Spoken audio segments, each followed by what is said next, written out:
Hello everyone, आप सभी का बहुत बहुत स्वागत है आपके अपने चैनल गुड टर्न पर। इस चैनल पर मैं आपको स्पोकन इंग्लिश लर्निंग के लेसन्स हिंदी भाषा के माध्यम से पढ़ाऊंगी।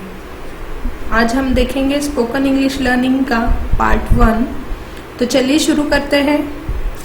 इस पार्ट 1 में हम स्ट्रक्चर ऑफ द सेंटेंस पढ़ेंगे। फ्रेंड्स, इंग्लिश लैंग्वेज में एक सिंपल सेंटेंस बनाने के लिए हमें सब्जेक्ट, वर्ब और ऑब्जेक्ट की ज़रूरत होती है। इसीलिए हमें पता होना ज़रूरी है कि सब्जेक्ट, वर्ब एंड ऑब्जेक्ट क्या होता है और उसे आइडेंटिफाई कैसे करें। तो friends, subject plus verb plus object मिला के एक सेंटेंस बनता है।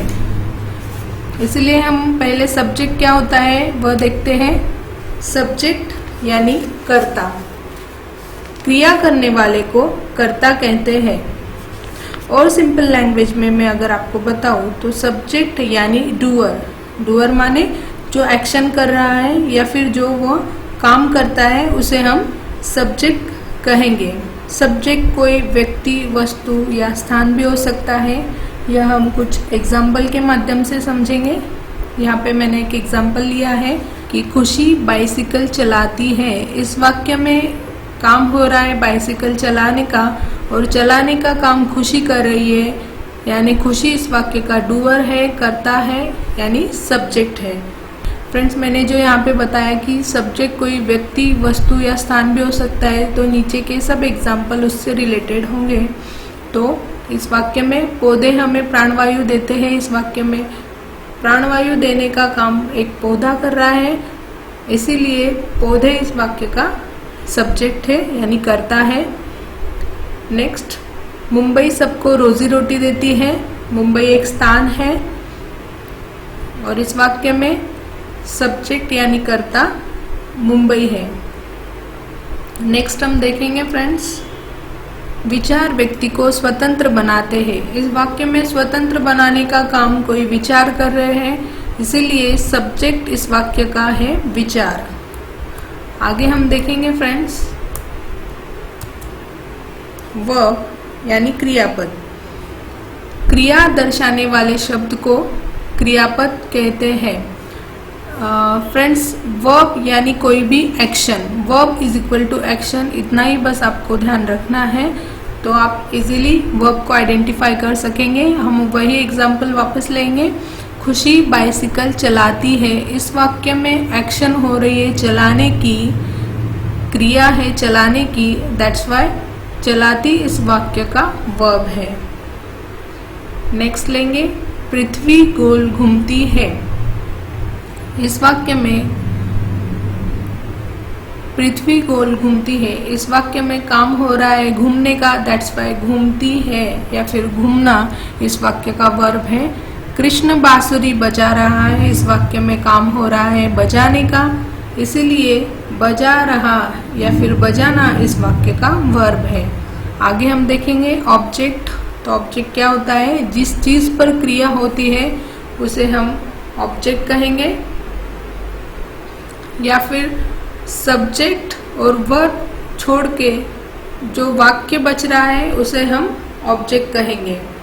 यहाँ पर हम देखेंगे खुशी बाइसिकल चलाती है। इस वाक्य में खुशी इस वाक्य का सब्जेक्ट है, चलाती इस वाक्य का वर्ब है जैसे हमने पहले देखा, और क्रिया हो रही है चलाने की, जो भी हो रही है वो चलाने की क्रिया बाइसिकल पर हो रही है, दैट्स वाई बाइसिकल इस वाक्य का ऑब्जेक्ट है। आगे का सेंटेंस, माँ बाजार जाएंगी। इस वाक्य में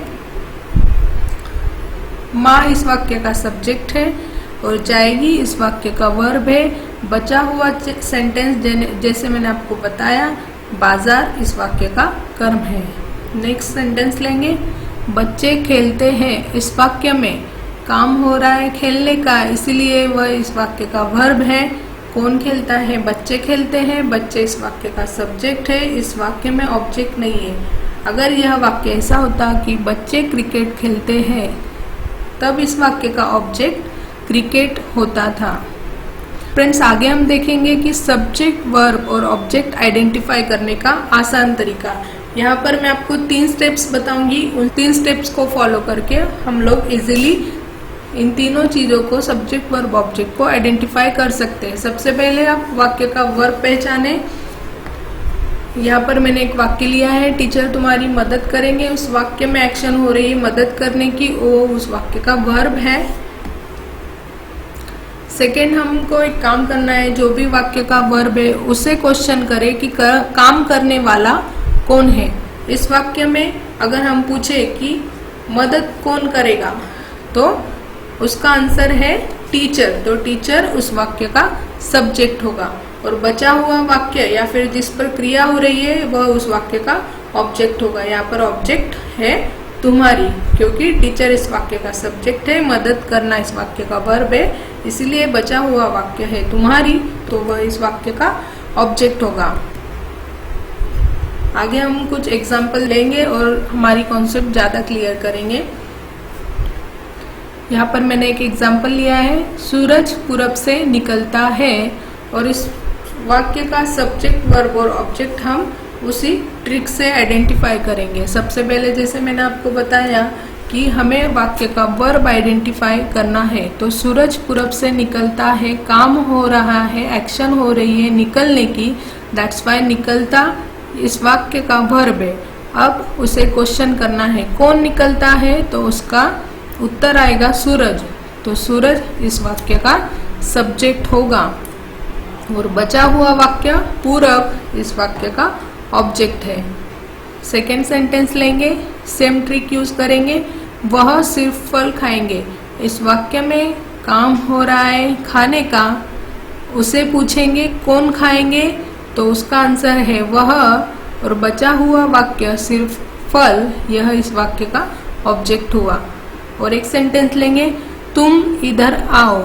इस वाक्य में क्रिया हो रही है आने की, उसे क्वेश्चन करेंगे कौन आओ, उसका उत्तर होगा तुम, तो तुम इस वाक्य का सब्जेक्ट है, बचा हुआ वाक्य यानी इधर इस वाक्य का ऑब्जेक्ट है।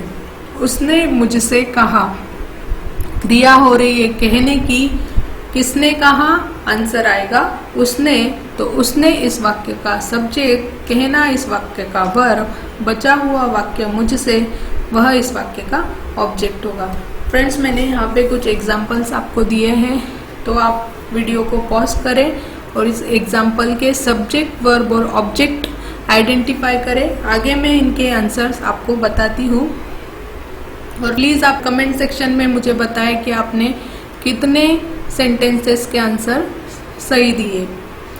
तो फ्रेंड्स, आज हम यहीं पे रुकेंगे, तो नेक्स्ट वीडियो के लिए प्लीज़ आप मेरे चैनल को सब्सक्राइब कीजिए, लाइक कीजिए, शेयर कीजिए। Thank you so much for watching my video. Stay tune with good turn. Thank you.